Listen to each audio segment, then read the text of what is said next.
আচ্ছা মশিউর ভাইয়া ক্যামেরার দিকে তাকিয়ে বলেন বাস্তবতা এবং বিভ্রমের মধ্যে পার্থক্য কি? আপনি অনেক সুন্দর। Thank you. এটাই বাস্তবতা। আমি জানি আমি অনেক সুন্দর, আপনি পার্থক্যটা বলেন। এই যে আমার মিথ্যে কথাটা আপনি বিশ্বাস করছেন, বিশ্বাস করে যে একটা এই যে খুশি লাগতেছে না ভিতরে, এইটাই বিভ্রম।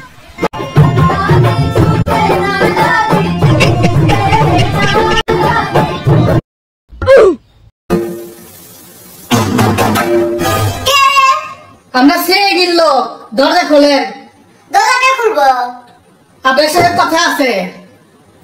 আপনারা কয়জন আছেন? 3 জন। আপনারা নিজেরা কথা বলার সময় নাই।